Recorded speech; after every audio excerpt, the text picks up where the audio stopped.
People should not have to come every day morning and figure out the process to do things. But then it cannot automatically happen. You have to invest. You cannot be looking at just your operational processes as the ones that I'm going to transform, because people are involved in this. It is kind of a lonely journey. It's been challenging, I'll be honest. I mean, it's been challenging for some people to kind of see that. There are two ways I think about it. One is basically understanding the organization, and there are some questions you need to understand. Patrick Lencioni's book, The Advantage, actually is one of my all-time favorite books. Hierarchy in an organization is very common. The network part is often undervalued and is overlooked.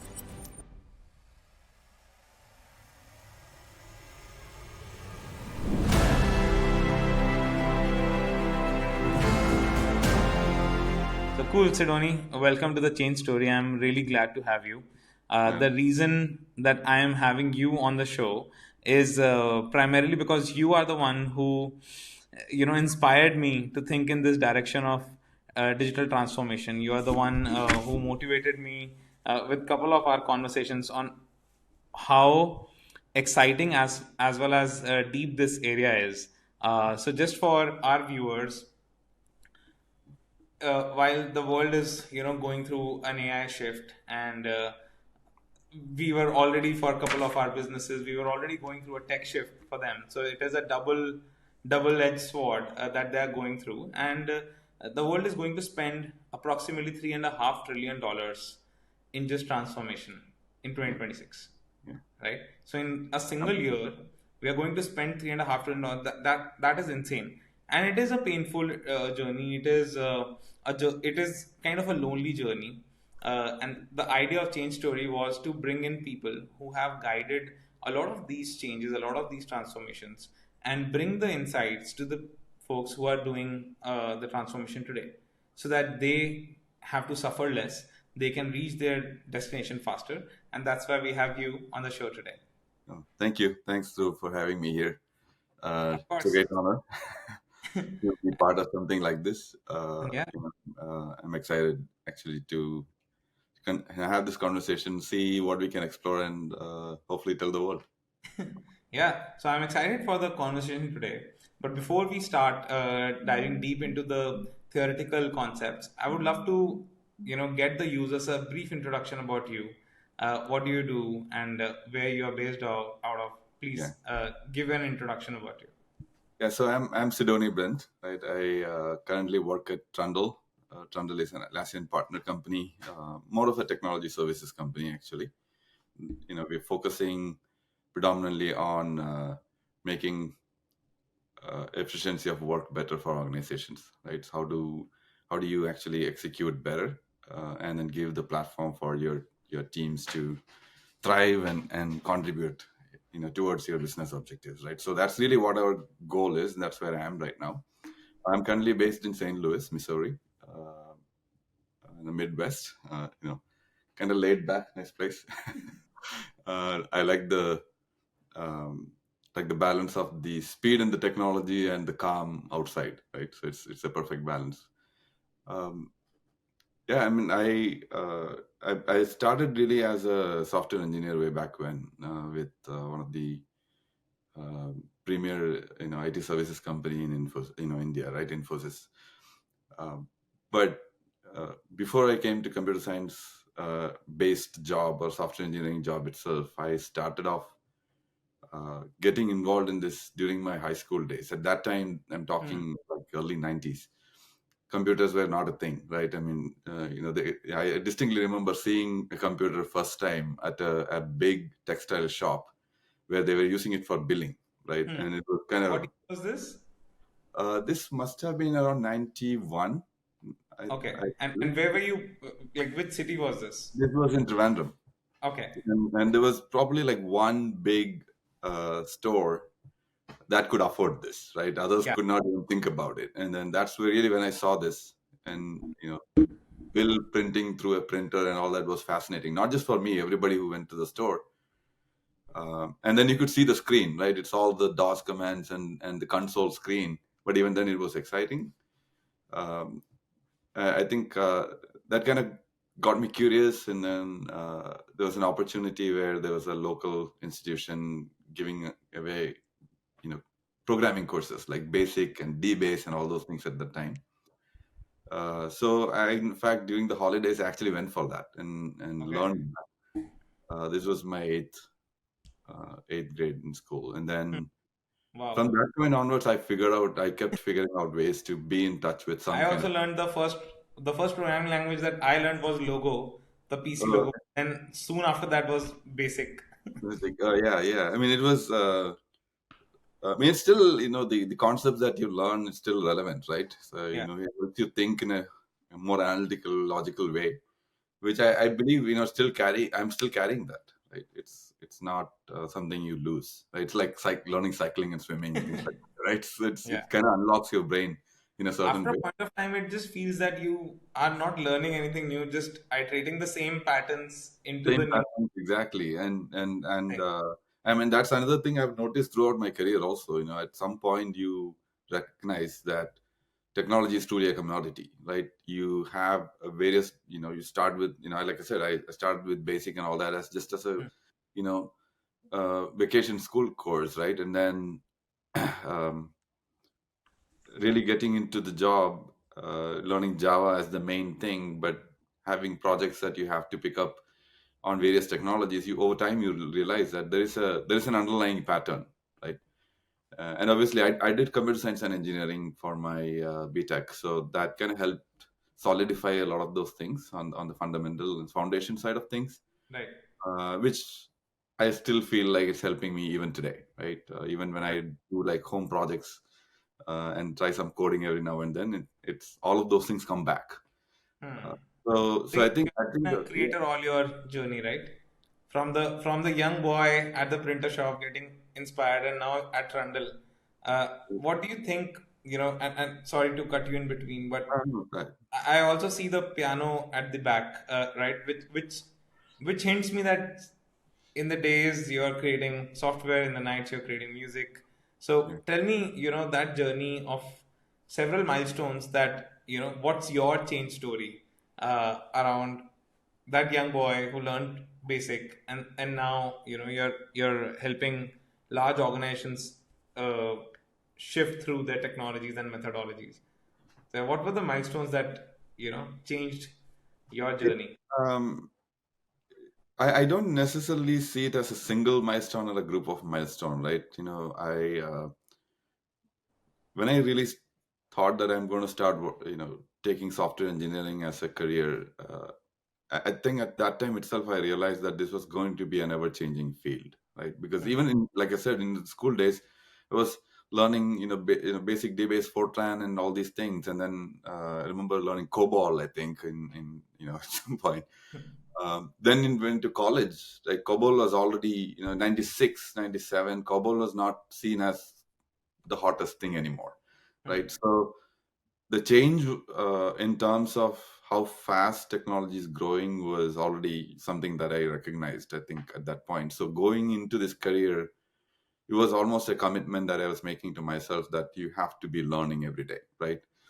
So I look at, I tell my team all the time, just don't worry too much about everything all over the place, right? Are you just better than last week? That's all you need to care about, right? How do you keep learning continuously? How you improved? And that's something that I think has shaped what I am today. Uh, but then in the process, of course, like you said, there are some specific milestones that are probably more impactful in the process, right? Where, like I said earlier, I was initially working on Java related projects predominantly for 5 6 years or so, right? And then you kind of get labeled and you're Yeah. going really deep, and suddenly I had to go pick up a project where it was PHP and .NET. It was Hmm. completely different, and I had to lead that team. And I had never worked on these things before, right? So, but you develop a confidence, and I distinctly remember the first week or two that, yeah, in a week or two I can learn this. It's not a Yeah. big deal, right? And I think that realization, I would say, is one of the biggest milestones. Just the understanding, right? It's possible. In uh, it's just a matter of time. That's how I look at it, right? In any technology, for that matter, if you can find out the reason as to why you need to learn and how you can apply it, just find the time to do it, right? And learn it. I think you can contribute. So there has been a lot of different milestones there. And another one I would highlight is, though through this initial part of my career, I was on the technology side. Uh, at some point, I started getting involved with the process and the methodology and the people part of it, the agile, the culture, and all of that, right? So going into an organization as an agile coach, an enterprise agile coach over time, that actually gave me visibility into how an entire organization works, right? Hmm. And really really the dysfunctions on how simple things could be better, right? If sometimes just two people need to talk and they don't, right? Correct. uh, those kind of things started surfacing, and started understanding. So that was the logical brain that was operating as an engineer for so long, but then you started seeing the emotional aspect of things, right? Correct. The people aspect of things. I think I would say that was another one, which was kind of putting some, you know, two important things together for me, right? Yes, you need to be skilled in the technology side of it, in the management, and all of that, but then there is a people aspect and the coaching aspect, and how do you tackle that? Hmm. Wonderful. I think on your learning experience around the PHP side of things, I think that is really wonderful because every time I deal with any new technology or any new situation regarding systems, one thing which is kind of a hack for me is in the very early days. You remember in the computer textbooks, the definition of computer used to be the same across the classes, which Yeah. is computer, input, output, and Yeah, the memory. Right? So processor. input, process, output, and memory. So every time I'm just stuck in any situation, whether it is a system architecture, whether it is programming, a small thing or making a product, I always draw that first, Yeah, and then lay down those basics on what are we processing, what are we storing, and what are we outputting, right. and then you can just apply the same Same concepts of pattern. language from one to the other. That's Uh, very true. Actually, it's the same micro uh, pattern that actually just gets applied, right?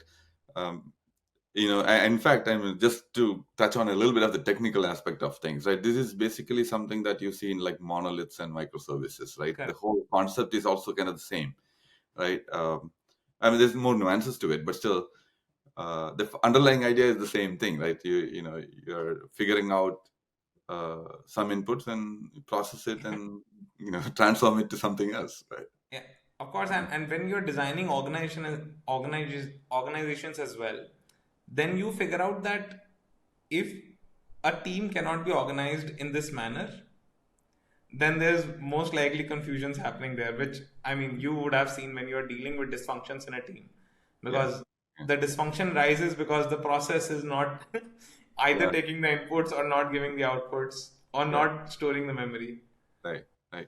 And that applies on process actually, right? I mean, to your point, when you apply that on process and teams, the same concept actually applies, right? So the way you are looking at is like, what's the input going to the team? What are they doing with that information, or call it requirements, call it story, whatever that is. What Right. are they doing with that? And then what's the output? How is that converting to value? And you start looking at the process box in Hmm. the middle, right? Correct. And that's where you see all the dysfunctions as to, and obviously the root causes might be upstream or downstream or in the box, but uh, that's a really good way to look at it. Actually, I like it. Good. Cool. Thanks, Sidoni. I think that was a lovely journey. Let's dive a little bit more on your current role. I would love to understand, how like what's your day to day. You mentioned about what Trundle does, Yeah. but how are you placed inside it? Every time I speak to you, you have insight about everything. You have insight about tech. You have insight about sales. You have insight about agile. So what is exactly that you do at Trundle? All of it actually. um, yeah. So I joined as a director to help agile and DevOps side of things, and then over time I took over the what we still call as project management office, and we are really wanting to shift to a value management office, not just mindset, but a title as well, right? Hmm. Where we start focusing Interesting. on um, value delivery, because and I can talk about why that is important, to get out of the mechanical way of doing things versus really thinking about what uh, what value you are really trying to bring, and even be able to articulate that, right? So that's a journey that we are on right now. So I'm leading the PMO team there as well, and I do take part in pre-sales a lot, really working with customers during their initial discovery calls to figure out what problems they are trying to solve, and how Trundle fits into that, right? And how we can provide tools and solutions and platforms to help that transformation that they're looking for. That's really Hmm. what I do in a nutshell. But one of the things that, since you mentioned what I do day to day, is it's really a mix of all of these things, and I do work directly with some customers as well, right? Because I do want to have my hands a little bit on the actual execution itself here and there. I feel that's important to have, because you know direct firsthand, right, as to how things are actually happening. If you don't do that, I think over time you're going to get detached from the reality, right? And then whatever you talk about or you try to drive as a change or an improvement in the organization might well be very disconnected, and might not really Hmm. go through, which is another problem that you see in digital transformations also. And if you look at the large scale, um, sometimes organizations jumping into, hey, we need to adopt scaled agile framework, or we need to go less, or we want to be able to do like proper portfolio management and all that. A lot of times people are doing that because somebody said so, right?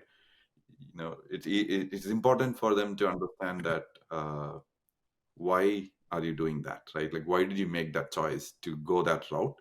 How is that actually going to help your bottom line? uh, which is uh, which is the kind of mindset that I try to keep even on a day-to-day basis for my own work, right? Because I want to constantly look at opportunities to improve our own ways of working. Hmm. So apart from executing projects for our customers, I also run our own PMO continuous improvement track, right? Our own backlog. So all my PMs, we are a Scrum team, and we have our own Scrums, and our backlogs are really continuous improvement items for the entire organization.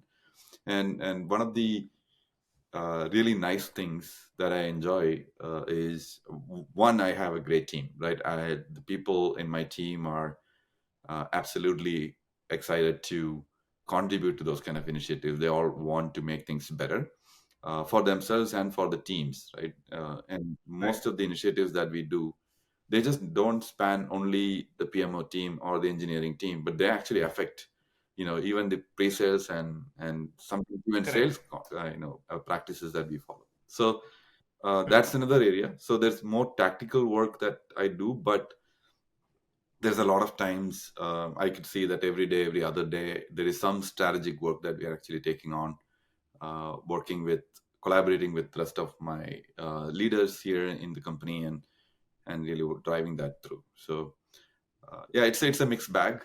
The way I tell uh, my team also to look at it is like in a 360-degree manner, right? So you have to look at what you're doing for your customer, what you're doing for yourself, your team, and the company, right? So if you can see all those four sides, I think you're going to make the right decisions on a daily basis, regardless of whether you're on Correct. a small tactical, ticket, versus you're trying to come up with some strategic change.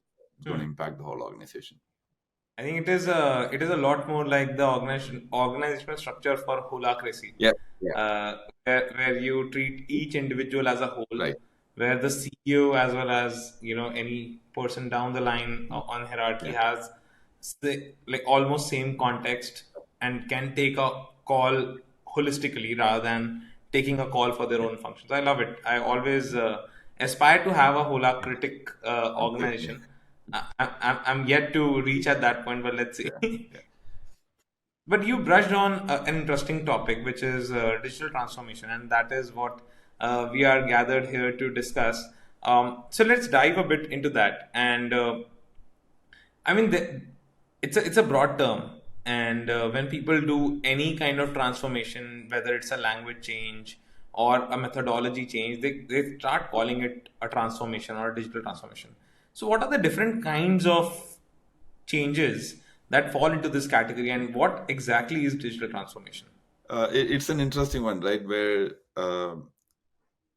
if you ask the same question to somebody 20 years ago, you would actually hear the question as to, hey, we operate using pen and paper and, move things Yeah, around and walk around people and talk to, each other and get things done. And that's how I operate our company organization.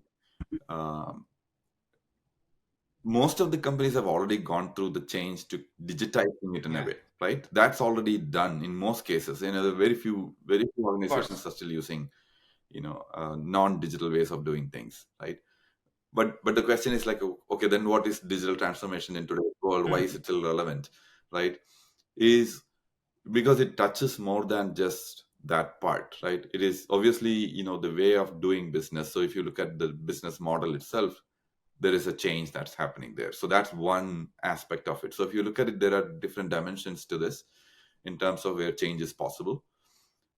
Business model is one, and then your culture, people and culture, and how that's being done, that could change as part of your digital transformation. Your process optimization, how you are doing certain things for the efficiency of execution, those could actually change. And Hmm. and customer experience, right? How you deliver customer experience through these transformations, that's changing.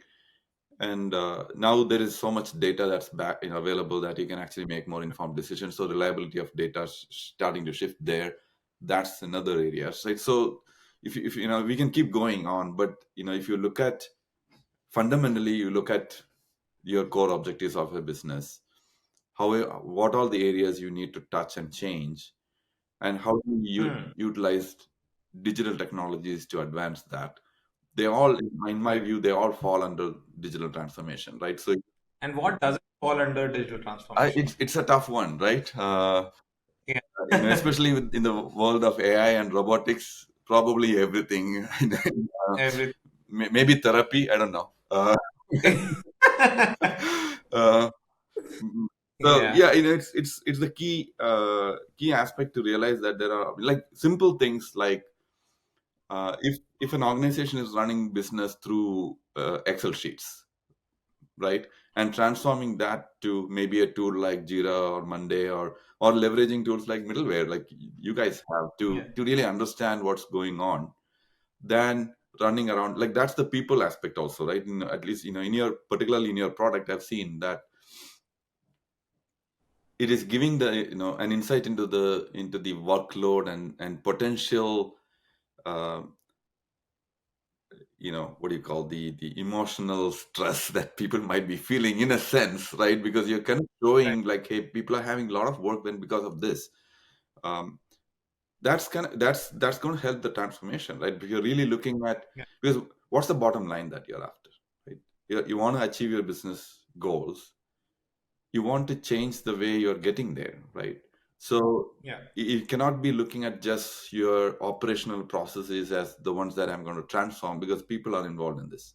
Like, you need to look at that too. Processes are involved in this. You need to look at that too. So, and every time, I've been in places where one or the other was favored, right? Or one or the Hmm. other was not considered as important. And it's Right. been it's been challenging. I would be honest. I mean, it's been challenging for some people to kind of see that. Let's take customer experience, for example, right? Customer experience is something that uh, a lot of the product teams look at it from an outside or inside out standpoint, right? We're like, okay, I'm building this product. I feel really good about it. I feel really good about the UI. Not having it tested with an actual customer or group of demographics, it's actually a Hmm. huge challenge, right? So again, there is a way of transformation happening there in the way you're thinking about customer experience, right? Look at process optimization.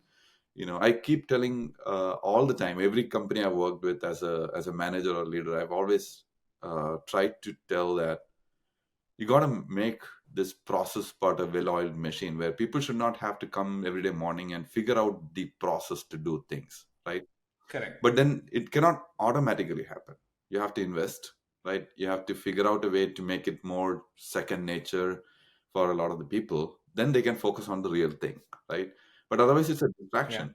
That distraction doesn't go away if you don't pay attention to it, right? Uh, Absolutely. so yeah, I mean, it's really knowing what your objectives are, figuring out how you're trying to get there, what your core competencies are, like where you're good at, where you're strong at, right? And then figuring out where you need to adjust, right? Are you building the right culture for the people? Do you have a do you have laid out the best way to do things, your strategy? Yeah, absolutely. Yeah.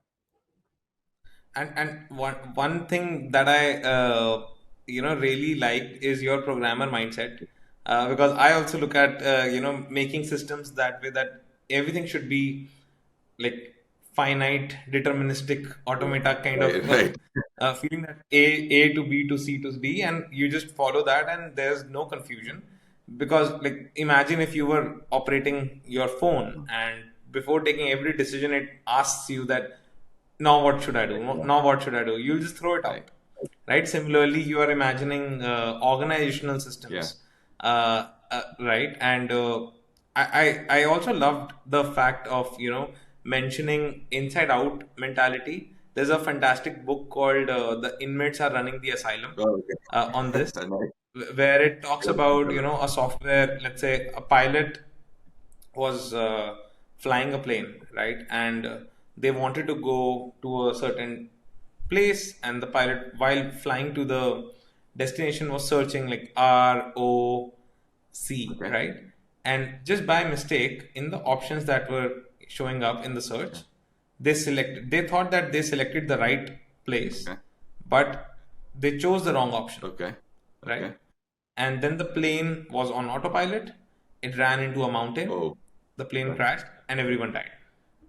Now, do you think the pilot is responsible for that? Or do you think the system or the software is responsible for that? Yeah, that's yeah. Because when a programmer designs Yeah. this, they say that I will design the best algorithm Right. to find out the search results. I will make the UI fantastic with Yeah. colors and everything. But when you are up there flying, I mean, you can't select. I You mean, can't, it's yeah. a high probability that you have fat thumbs. I have fat thumbs, and you can select the wrong Right.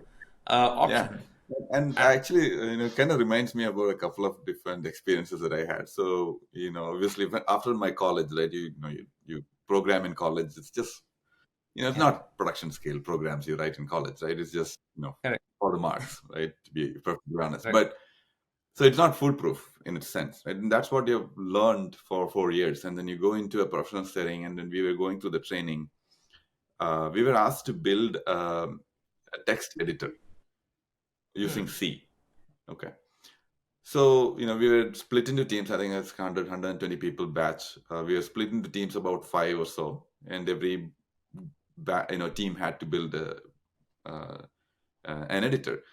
And then right, once everybody was done, there was a time for evaluation where our instructor was going to come and test it out, right?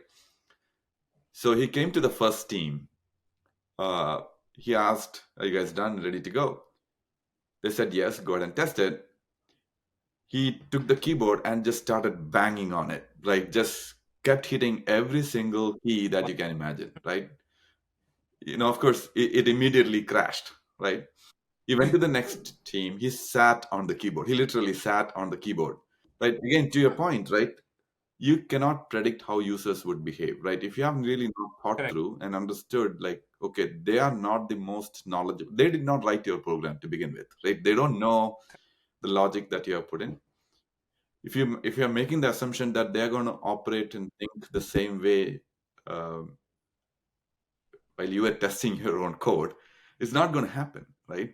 So correct, that was one example where I felt. I mean, this happened very early in my career, so I think that was like one of the milestones. What I should have mentioned earlier, right? The light bulb went off, and like, oh, we got to be careful, right?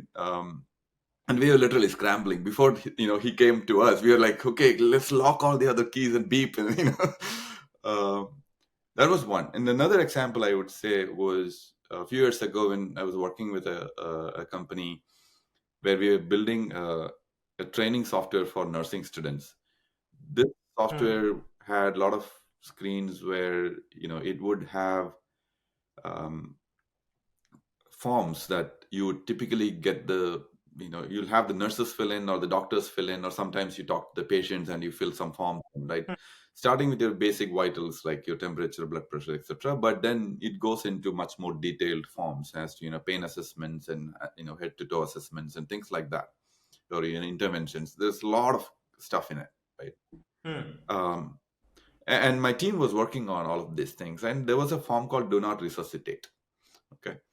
Hmm. And it had a bunch of text boxes, all of that stuff. So apparently the team did not understand what this form meant, right? So Right. so when I got to the team at some point, and we were having a conversation about this, and said, okay, look, you have this form, yeah, there's some validations needed, etc. Right? They were thinking from that programmer mindset. Hmm. But when I mentioned that, okay, this is what this form means, you're basically asking somebody to tell that, okay, if I'm really sinking, just don't revive me, let me die. That's Yeah. this form, right? That you're having somebody sign, right? The moment you realize that, I think it connects them, the creator, to the user in an empathetic way. I Correct. think realizing that and then start seeing it from the user standpoint, like you said, why are you making a pilot press like five different buttons to actually set your destination in the middle of a flight, and probably feeling very sleepy and tired and all that, right? You should really think like a pilot in that environment, what that person might be going through, and design, Right. right? And sitting in a room, you cannot do that, right? You have to get out and really find that out. Yeah. Yeah. Yeah, wonderful. And I think your journey is filled with anecdotes to prepare you for a lot of transformations in life, right? But Sidoni, I mean, when you're dealing with a lot of these organizations today, whom do you find taking the decision for a transformation? I mean, in an organization, there are so many voices. There are inside voices, outside voices, and technology is, always shifting. Mhm. We saw a couple of trends ourselves in the last few years, right? Now there's AI, there was blockchain, and before that there was, Yeah. micro trends that were always perturbing a business, and the businesses are always afraid to be left out of Yeah. technology. So who takes the call for a digital transformation, and what are the actual triggers that motivate them to take that call? So I think the trigger is the first thing, right? Like when your organization is running a business, there are a lot of factors that, like your market changes and your competitors, and shift in technology paradigms, things like that, could very well be triggers for your own existence, right? So if your organization is set out to achieve certain objectives, those in anything that actually affects that objective or the path to that objective could be a trigger, Hmm. right? And it's a vast area, right? It could be internal also, it could be external. External factors like markets and competitions and all those Of demands and course. stuff like that, you can imagine, right? Internal also could be there, where the employee satisfaction and commitment towards delivery, things like that also could affect. So when these kind of triggers happen, I think is when people inside the organization start noticing it. Now the Hmm. decision maker is one thing, but the way I feel is, um, everybody in an organization should be observing and watching for these things, right? Even if you are an engineer, or an analyst, or anything, somebody who's on a day-to-day tactical work, and if you notice something, it's very important that I feel it's important that you surface that, right? We might be Correct. noticing things that because you're close to the information, right? In some cases, that proximity actually matters. So you might actually see things that others may not be observing so closely. How do you manage to make that, I think I just cut in between because this is an important point, because most of the leaders, it's very easy to get absorbed in the system. It's very easy to get busy with so many things moving across. How do you suggest, maintaining that feedback loop Yeah. which is close to the ground? How do you keep it today in your So organization? it's number one, I think, is the psychological safety. You keep hearing about this Hmm. also a lot, right? It's real, Yes. actually. I've felt that, and I've been in organizations where I myself haven't felt that to Hmm. surface things, or I felt that okay, I can surface it, but I think nobody's going to care regardless, right? So, but the problem is, if you don't lay a path for that, right, it can be as simple as being open. Um, there used to be the term called the open door policy, right? Open door policy, but I found it being abused quite a bit, right? Everybody says, I have an open door policy, and then you're like very authoritative, right? And people don't feel like we Yeah. want to talk, come and tell you anything, right? So Yes. you got to walk the talk, right? If you're a leader, you got to Hmm. walk the talk, right? You have to be open. You have to make sure that you cultivate that behavior in yourself, that it becomes genuine in the way you conduct Hmm. with your teams, right? And your team members. Then people will figure out ways to tell you. Yes, you can have surveys, you can have, staff meetings, whatever else. But I think the fundamental piece is that approachability, right? And Correct. that cannot be faked, right? You have to be genuine there, right? And then from my experience, I have realized that every single time I've had that opportunity to do that, teams have been much more open, and they don't wait. Hmm. To your point, right? You don't really even need a channel at that point, because when somebody sees Correct. something, all it might take is, "Hey, do you have a minute?" Right? In a Slack or a Teams message. That's all you Right. need, right? And the trigger happens. From there, then again, it actually that goes up in different layers, right? It has to go from every Correct. single layer up. Then and I would say, from Trundle's standpoint, I think I've been fortunate that way, where my team always brings up a lot of points all the time. Um, they ask for collaboration at times. They demand collaboration. Sometimes they're like, "Hey, there's a problem. I think we all should sit together and do it." I don't have to say that; they will say that, right? Which is great, because then I know that it's functioning as a team, right? I don't have to Right. carry the whole burden myself. And I always tell the team, right, if you ask me for ideas, I'll definitely give you the idea. But guess what? That's probably going to be the best idea you'll end up with, because that's the only idea you're seeking, right? But if you think as a team, I'm sure you can come up with a better idea than I might have, right? So Absolutely. so that collaboration is important, but the channel is key. And then, to your point, like the next part of that question of, who's the decision maker, when the information surfaces and the channels exist, and the psychological safety exists, I think it'll reach the right person that it needs to, right? And then, obviously, you know, you have to do your diligence after that, right? You have to go through and Hmm. figure out, and don't not just relying on the anecdotes or Yeah. the statements you're hearing, but go do your data Correct. analysis, go do your um, you know people conversations that you need to have. And then I think Hmm. you'll get the information that you need. So that decision could happen until any, So let's talk more about that. Let's talk more about, how do you put that in a mental model so that, when a lot of leaders today might be hearing all these feedback, and all well-intentioned employees would come to their managers and say that, hey, we might be doing this wrong, and we might be, looking for a change soon, not in terms of their job change, but in terms of we should change this technology, we should adapt a new methodology. So how do you prescribe a mental model to assess whether they need a digital transformation or not? Yeah. So I would say there are two ways I think about it, right? There's two perspectives I keep. One, One is basically understanding the organization, and there are some questions you need to understand the answers to, right? Patrick Lencioni's book, The Advantage, actually is one of my all-time favorite books. It has 6 critical questions for every organization, right? What's the why do we exist, right? What do we do? That's, why do we exist is really the purpose, right? Like, what's our core reason for Hmm. existence, right?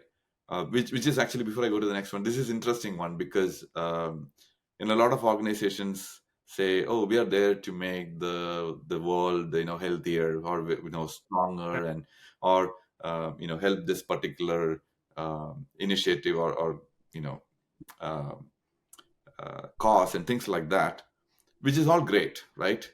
But I think you have to be really honest with yourself also, as to, like, why do you really exist, right? And it's okay to say that we exist to make money, and it's fine, right? But you got to say that, right? So, hey, profitability is the reason why we exist. So because we all can make some money, it's fine, right? I've seen that a lot of companies kind of shy away from saying that, but the core intentions are that. There's a problem with it, right? Because the decisions that individuals make on a daily basis and how they conduct will vary based on what you said your purpose is, right? So if you want to favor profitability, you're going to have people work on figuring out ways to be profitable. But you want to be charitable, then they're going to make things, in a charitable manner, right? You have to be clear, right? So that's the key part, right? Why do we exist? That's the first question. Second one is, like, what do we do, right? What are the things we are going to do uh, in the business that we are in, right? So it's really the motions of getting there, right? And then the way we conduct, like, how do we behave, and that really touches your culture, your values. Where do you um, you know where do you put your foot down? Say, I'm going to stay with my value, and something that's coming across me could sound lucrative, could sound, uh, very attractive, but I'm not going to stray away from my values. I'm going to stick to it, right? So Right. what are those things, right? Integrity. Yeah, Yeah. exactly. So A lot of like that's integrity, right? integrity, yeah, in a great sense, right? And you need to have that, uh, especially if you are a leader, you should always exhibit that, right? Because it can break trust in no time. And at the foundation of all of these things, trust is a huge factor that doesn't get talked about and paid attention to enough, in my opinion. Uh, and Yeah. that's shows how the culture of the company comes about, right? And we need to Right. also have a good, the fourth question that he talks about is, like, how will we succeed? How do we know we're going to be successful? What's the measurement against it, right? How, and then prioritization is the next one. Like, what should we do right now? Like, what's the most important thing to do now? So the constant Hmm. prioritization, be willing to shift. I call it pivot mercilessly, right? Because and that brings in an experimentation mindset. We can talk about that a little bit later, but that's key, right? I know that the Wright brothers did not build the plane the way it flew eventually. That's not, they did not start building that plane from the beginning, right? They Correct. built a lot of different models, kept trying, failing, learning in the process, and then got to this, right? I believe there was somebody else. I might be wrong on this, but I think there was somebody else who was competing with them, and then built a plane, and then Yeah. just kept improving on that plane, but it never took off, because he always was concerned about the sunk cost, right? So I built all these things, trashing all this and shifting to a completely new idea uh, was Hmm. painful.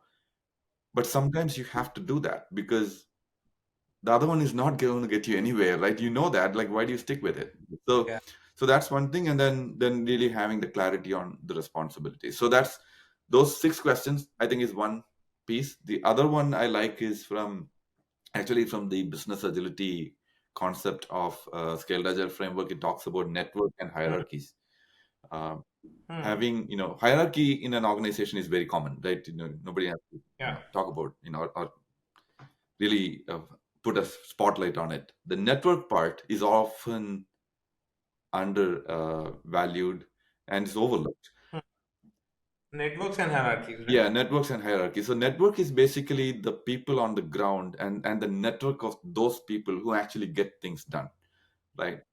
And Hmm. they may not all fall into the same department. They all may not fall under, same function. But as an organization, if one thing needs to get done from, one end to the other, they all may have to work together. If you are building a product, for example, there might be a UX team, right? Or there might be a product management team who's going out and doing some UX research and things like that. And there might be somebody on the content side who might be creating some Hmm. content, some designers, and all these other different roles. And then there's some engineers, some QAs. In some cases, agile teams, there some of these people might be single team. In some cases, they are not. And then there's, if it's not a DevOps team, there's a release team, then there's support team. All of those people spanning across different parts of that's the network, right? There's no manager, Yeah. director, VP, or anybody involved in this list, right? Hmm. That's the most important thing that you need to nurture, right? If the communication and collaboration between these entities, if that's strained or broken, things are not going to get done, in an optimal manner, right? Yeah. So nurturing that, I think, is another key point. So I keep looking at that, like when you're trying to do transformations, look at that network that actually get things done, and then look for ways to improve that, right? Because that has a direct impact to your results. And I think it's very important, given your first framework of Patrick Lencioni's questions. I think uh, the hierarchy should always educate the network about those six questions Yes. on why we exist, what do we do, and I think it should be a recurring It's theme to constantly educate reminded, them what they're right? doing. Constantly And reminded. I've seen a lot of enterprises just lose that touch. Yeah. Yeah. I Absolutely. think the hierarchies have a different idea and the networks have the different idea. Yeah. Uh, Yeah. And that disconnect is actually it's very common. We used to do a game called Colombian hypnosis, right? Where hmm, two people stand like this, and then stretch your hands, and the other person looks at the hand, right? The second person. So that and so you are standing like this. You have two people facing your hand, and they have their hands hmm, stretched, and you have two more people on each of them looking at their hand. So think of it as direction or guidance, or your company's vision path, whatever you hmm, want to call it. And then the person in the middle is actually trying to move the hands, and you have to follow. And if the network actually goes big, right, as you move, you'll see that they're not all on the same position all the time, because it keeps changing, right? So that actually communicates the delay in in the transfer of information and decisions. uh, just right. like this, right? All these questions that, if you are having a vision, if you're shifting and pivoting from the way you are conducting business, that information has to go quickly. People need to understand that change very, very quickly and adapt to it. And to your point, these answers to these questions are not something everybody thinks about every single day, right? So Absolutely. the leaders would have to keep reminding everyone towards that. Yeah. Definitely. And whenever there is a decision to be made, and especially a large impact, like a huge impactful decision like a transformation, whether it is happening on a slice of the organization or is it's happening on the whole organization, what are the ways people think of the buy-ins? What are the ways people think of the funding of this whole initiative? Uh, if you could, talk about it in the same way that the way you have asked the questions, and you know because the leader does not know everything, Right. right? And that's the most Yeah. important part. Yeah. So whatever the person taking, like, who's pushing for the initiative, or whichever team is pushing for the initiative, what all things should they consider when they are taking a buy-in? So there are two questions in a row. That one, what kind of buy-in should we need? And two, when we are taking a buy-in, what all things would you recommend people to take care about? So, when you're looking at it from the business trying to transform, right, and the binds that you need, there's several different aspects to this, right? One is obviously once we're making an assuming that you know what the change is going to be, right? And it's really about like Correct. how do you get the buy-in for it. It has to have you have to always answer the question, so what, right? uh, you're Hmm. talking about an idea or a roadmap or whatever, right? It has to answer the question of so what. If that's answered, then there's a benefit that you're trying to attach to it, right? So you actually saying, okay, make this change, then something like this is going to happen, right? This benefit is going to come through. Without that, there is no Hmm. case for it, right? So Correct. having some kind of a business case that can prove that is a So let's take some mm, examples, right? So I mean, let's take that we have a 10x kind of benefit lying out mm, there for a business if they change to if they change their technology. For example, they are on the mainframe mm, systems and they want to move to the new age tech yeah, uh, so that they can run their systems for cheap. Uh, and now they have to move the entire mm, organization. Now, what should be a good number in terms of money where the leaders would think of an ROI, and what is the timeline that they can imagine? I know it's a yeah. open-ended question, so would love to know how you look at it from a thought leader standpoint, that if your benefit that you stand to achieve is Yeah. 10x, how much money should you spend? Because I in my conversations with a lot of companies, I see this happening in my own experience as well, right? The projects keep going on Yeah. and on. I mean, whatever timeline they had imagined, Goes it on. surpasses that by double Yeah. and just goes beyond all the limits. And I mean, it fails to achieve what the business wanted to achieve in the first place. So, how would you, think about that money sponsorship for this in the Right. Yeah. first place? So I don't think of it as like a set amount of money that you're going to spend to Hmm. achieve that 10x goal, right? Let me Okay.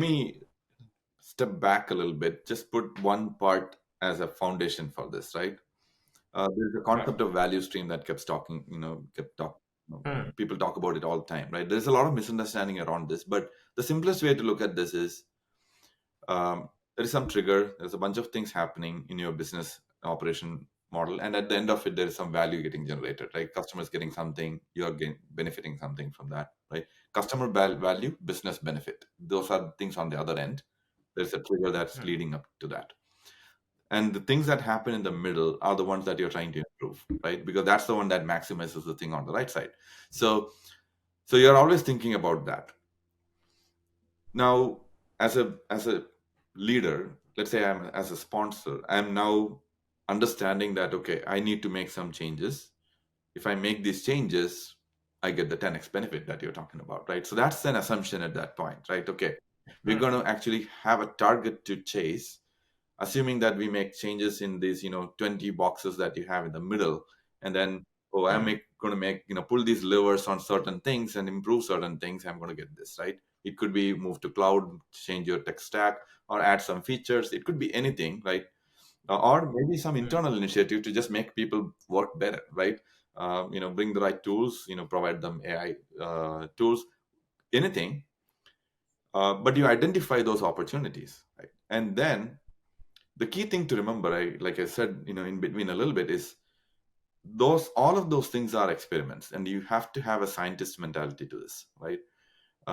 I think I saw recently. I saw an article where a nuclear scientist who was used to this, testing all these different things and failures and all that, got into IT, and then he kept that experimentation mindset.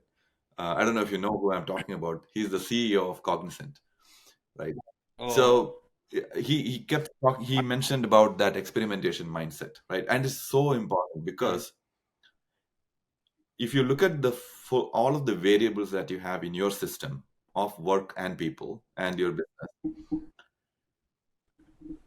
those combinations are unique in a sense, right? So when you are trying to make a change, the result of that is is a new outcome, right? You cannot say that, okay, Right. because Apple did this, if I or Spotify did this, if I do the same thing, it's going to work. Likely Yeah. not, right? Most of the organizations are doing Right. this. So the problem is, in fact, I'll admit we adopted part of the Spotify model within our company, but I was very measured on how much makes sense for us, right? And we didn't want to take anything that was not going to, work for us. So it's really understanding what works for your purposes. But Hmm. going back to that understanding where the levers are and how much you want to spend, and look at that as an experiment, right? So if you are really after the 10x, you want to look at funding that value stream, right? So you're Hmm. funding the value stream, meaning you're funding a set of people who are actually building and things and tools and products and applications that actually support the operational value stream. Hmm. So then you're funding the people. Then the question actually shifts to prioritization more than a project, right? Because you're constantly then changing, and you're giving them the reins to change because you have told them Hmm. where you want to get to. And then, okay, you make the decisions on which levers I should pull, which box I should improve on. So they are Hmm. closest to that information. So trust your product teams, right? Trust your engineering teams, because you hired them hoping that they are the best you can find, right? So if you Correct. don't trust them, what's the point, right? Why did you hire them? So it's really letting those people identify those pieces, but then you are also driving it, right? It's not that you're staying hands off, Hmm. right? But you're watching what these changes are bringing in. So having the measurability around the KPIs, knowing exactly what difference is it making when you change certain things, helps your experimentation, right? Then you can make the pivot or persevere decisions more often.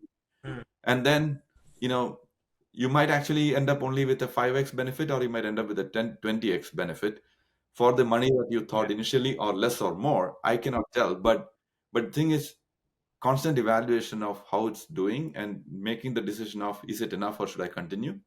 And that's really the mindset of being agile, right? That's really driving you to be, you know, agile on the business side. Also, the concept of business Correct. agility, obviously it needs a lot of other things as competencies to support it, but having that mindset is key. And then looking at it from a, yeah, I'm gonna, like, a good example is Lumia, I think, is the phone that Microsoft came up with. They tried it for some Yeah. time, invested a lot of money on it, but at some point they were like, this is not working, right? This Yeah. is so being able to pull that. Yes, they may have had lofty targets and hopes on Yeah. that, but Yeah. it's important to actually pivot and go back from. But on the flip side, see what Azure has done, right? So it Yeah. actually picked up, and when you had a good competition and a market leader at that time in AWS, so it's really figuring out where you should spend money, but be willing to change, right? I see 3 months as a long time in this world, right? So when you're planning, Yeah. you're having a set plan for more than 3 months, you're probably not agile enough. Yeah, good point. Good point. And I mean, on this execution part, do you at your organization keep couple of things, or with your customers, do you keep uh, a practice tooling to keep things tight even afterwards, right? Because transformations keep happening, and even after you have conducted a successful transformation. So we spoke a lot about how to do it, Yeah. and while you're doing it, you have to trust people, you have to ensure that they are doing the right thing, and measurability, as you spoke about. How do you ensure that the system doesn't shatter? It's not a house of Yeah. cards. How do you keep it tight afterwards so that you're strong enough to face that challenge that you aspired for? um the, you can't know if things are not working unless you have visibility to it, right? Yeah. I think that's one of the Right. key things I feel Yeah. everybody should strive for. Make it as simple and easy as possible to surface that. Hmm. Then you can do whatever needs to be done at that point, right? Because you have the Yeah. information, the data, and the insight really to do it. right? Another reason why I like your product, because it's it gives that insight that is lacking in a lot of similar products or similar concepts, right? It's Hmm. so that helps you make the adjustments as you see it affects your bottom lines. Hmm. So I think that's one important piece. um, and the second part is also to making sure that your eyes are always set on the destination, right? Hmm. um, the way I look at it is like, you need to know where you're heading. So that Right. awareness is always important, but you always need to make sure that you are looking down when you take the next step, right? So it's Correct. one step at a time. Do you use any, set pattern? Do you use any set methodology when you are guiding your teams to this? Because I'm sure you take over like Yeah, long projects, which are like more long ranging, right, than a couple of yeah, months. How do you ensure that that travels down? Because if your team starts focusing too much on the end goal, yeah. they can't take the step Right, looking downwards, right. right? So how is there a set methodology that people can adopt? um from the execution part of it, right? Hmm. So there's one concept of the change management that's required, right? Where you know the way things have been operating, you're going to change it, and then you're providing that vision, right? So it's painting that vision, giving the clarity of that vision is important, right? That will help them see where you're heading, right?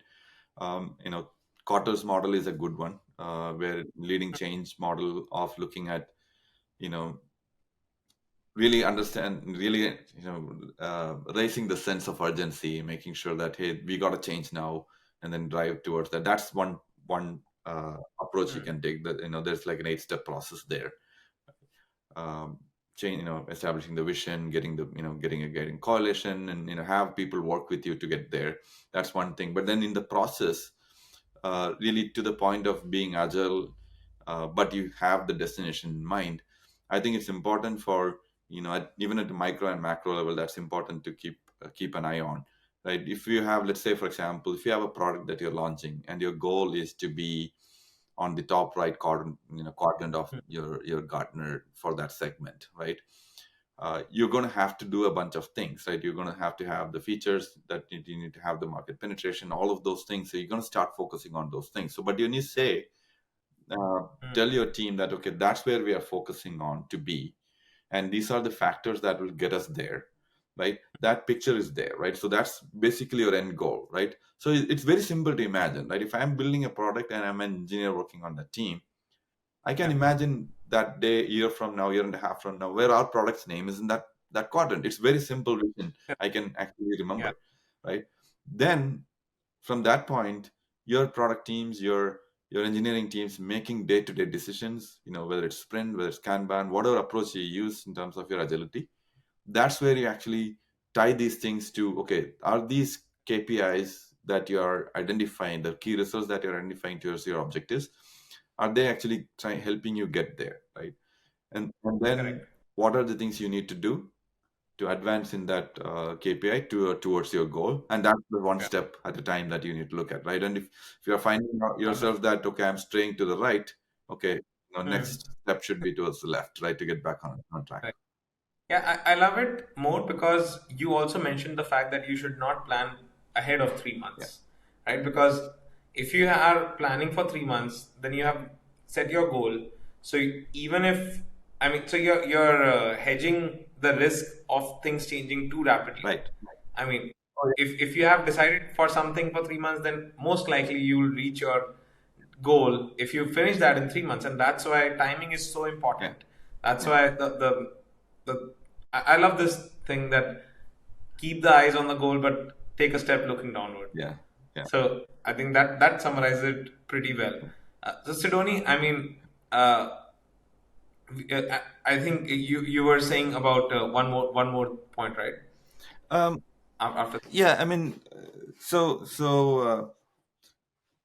talking about how to execute this well and get this going, right? I always remind, yes, process, tools, technology, all of those are important, but Uh, one of the things I really like about Atlassian also is how they emphasize the importance of teamwork, right, and focus on people, right, and that's critical because if you don't have good people, you don't have a good company. You don't have a good organization. Going back to the same Patrick Lencioni's book again, it talks predominantly about organizational health, right? The network that I talked about earlier, right? How are they Yeah. communicating with each other? What's the health? If you're Hmm. looking at two people belonging to two different functions in the organization, if you could actually figure out the health between them, right? That's Right. an indication of how things are going to flow smoothly in an organization, whether they're Hmm. building new things or operating whatever that thing is, right? It is going to reflect in the outcome that you're after, one way or the Correct. other. It's guaranteed, right? If it's a strained organization, you're going to feel that. So always invest in the people, enable them, provide them the right tools, provide them the trainings that they need. I remember a long time back a CFO CIO conversation or something like that, where the CIO said, "Hey, we need to send all these people to all these trainings," and then the CFO was like, "Oh, that's going to cost so much money, right? What if we give this training and they left?" And the CIO's response was like, "What if you didn't do the training and they stayed?" Right? What will happen, right? So it's really important to kind of think past that. There's some times where you really have to invest in people, Hmm. give them the tools. Even within our organization, November, December, especially holiday times, right? Hmm. We call it our sharpening the tool time, right? Where we know that Yeah. there's a barrage of projects just waiting to get started, right? It's in the pipeline, it's getting ready to sign and things like that. So we know that January, February is going to just be like the next wave starting, but this is the Absolutely. time to Yeah. actually invest and then give the people the opportunity to learn. So that's another Yeah. thing, right? Again, Sharpening of your saw, among the seven habits, right, right, of most effective. right. So it's the way I look at it is also like, you want to cut a big piece of wood.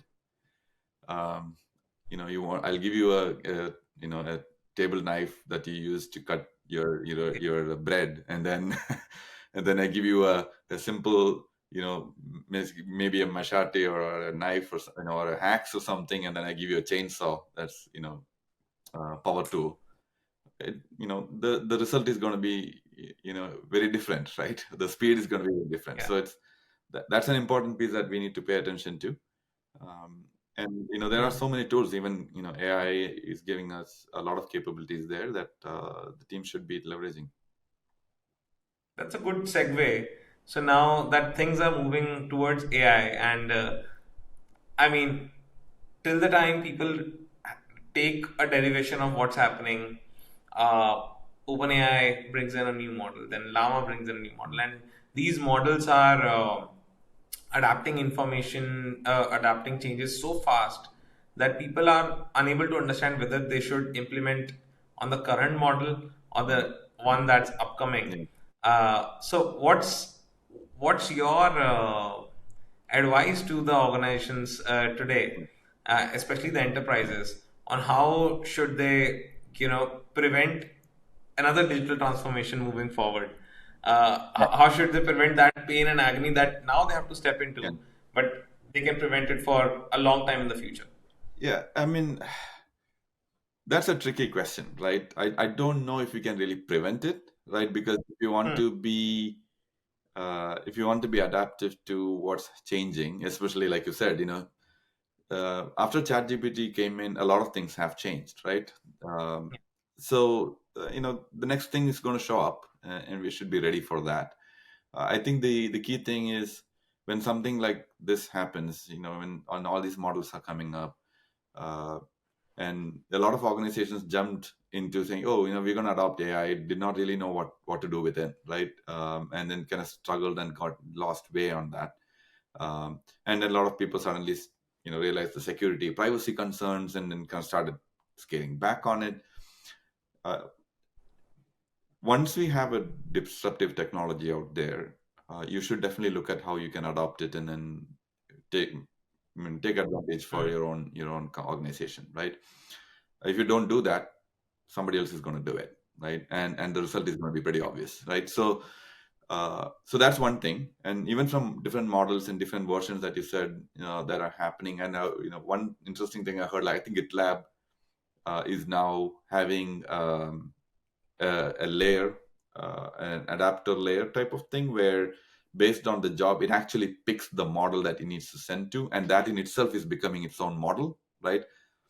Wow. And so basically that model, the output of that model is intelligently figuring out, Mm. using all the data that it's trained on, um, to determine which model should be used for a specific task. So it's like the map reduce concept of breaking things down. As you know, I might be Mm. asking one question, but this thing actually breaks it down to multiple questions and tasks, and then sends it to different models and gets the results back and consolidates.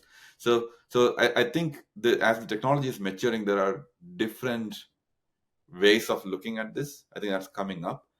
At a Mm. very simple level, I would say this, right? There's ChatGPT, not a huge, training, runway that you need to adopt these things, right? Yeah. Copilot, ChatGPT, Claude, any of the,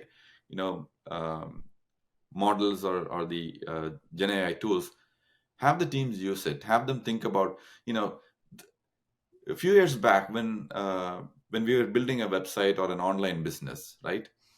uh, Several years back, oh, build a website, right? That was the first thing that would come to your mind, right? Okay, I want to go digital, right? Even before that, like, okay, I want to build it, I want to have a shop, right? I want to have a Yeah. store, right? Then it changed to I want to build a website. Then it changed to, oh, mobile first, right? Then cloud first. Why did these things happen, right? Yeah. There is an inherent message to this, right? Because when things are changing and new things are coming in, you want to ride that wave and make sure that you're gaining the advantages of that before that.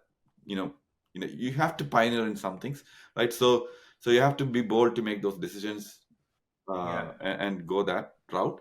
But have the teams think about those things first. A lot of times when team members come and ask about, like, hey, how do we do this? And long time back I used to ask, like, do you Google?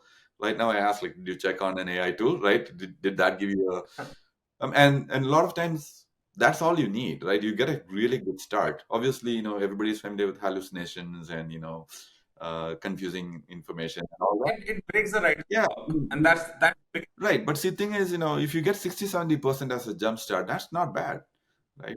Yeah, it's Pareto. Right, Like 80% job done in 20% right. time. And then you spend the rest cleaning that up. That's fine, right? And in the process, you probably might learn something new also. Like I said, in the beginning, such Yeah. a great tool for continuous learning, right?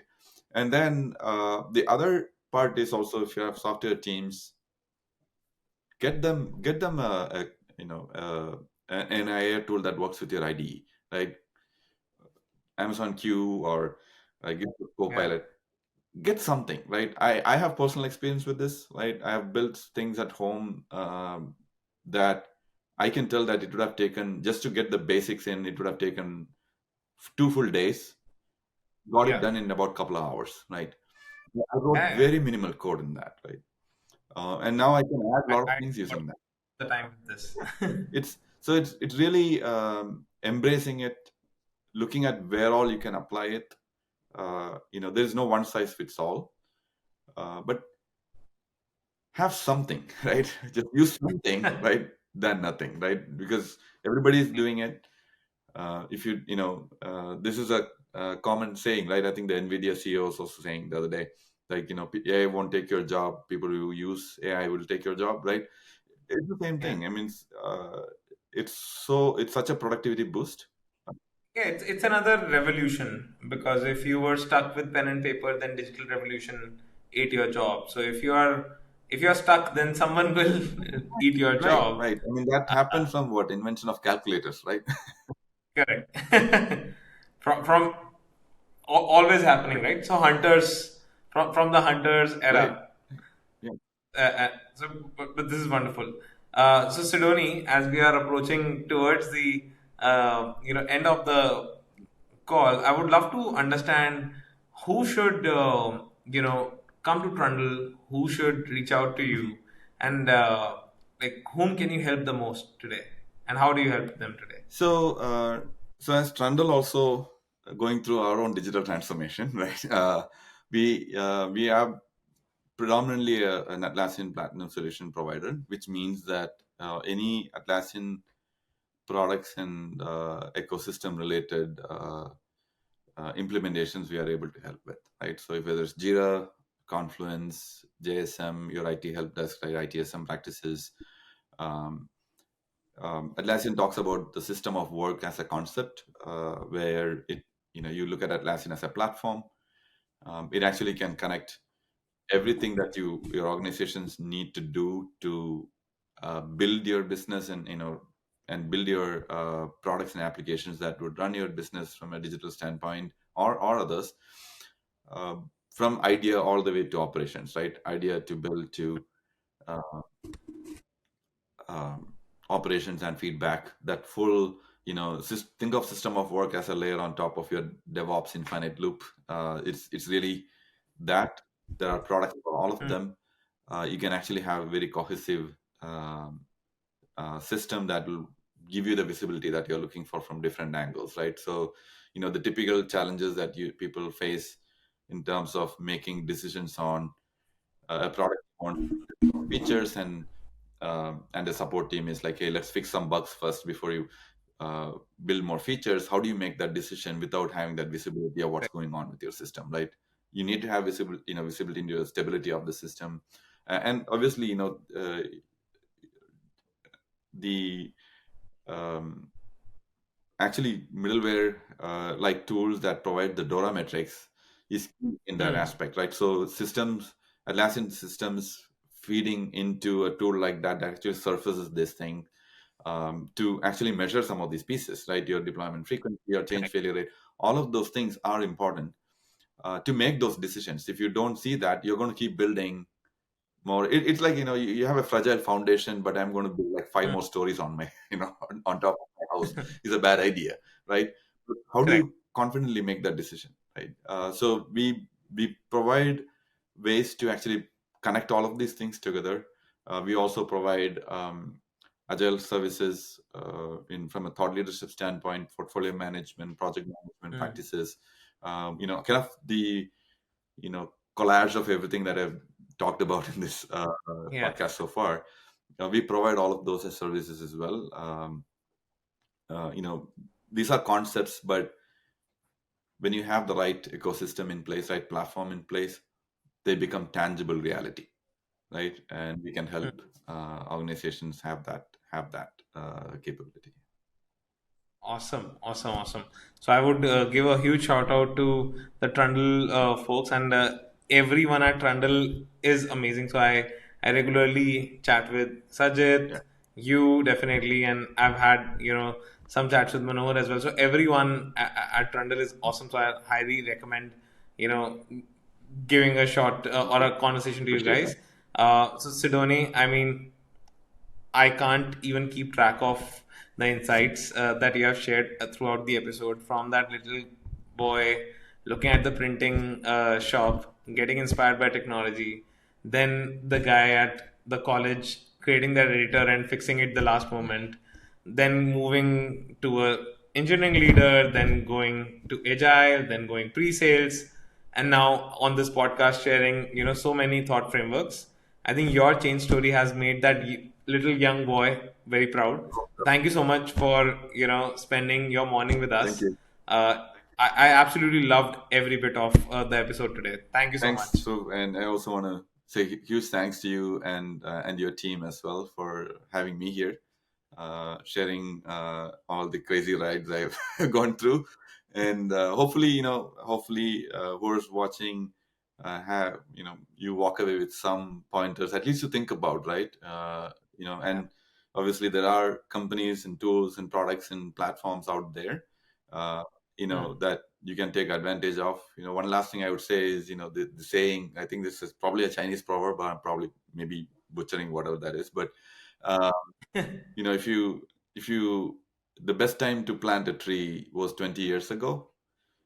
right? And the next best time is today, right? So if you haven't, if you have had ideas that and thoughts that you felt like, hey, something needs to change, and you haven't been able to do it, and you feel like Well it said. should have changed already, the next Hmm. best opportunity is right now. So after this, hopefully you can go make that change, right? Absolutely. Well said. Very well said. Thank you, Cidoni. It was lovely All having right. you. Thanks so much.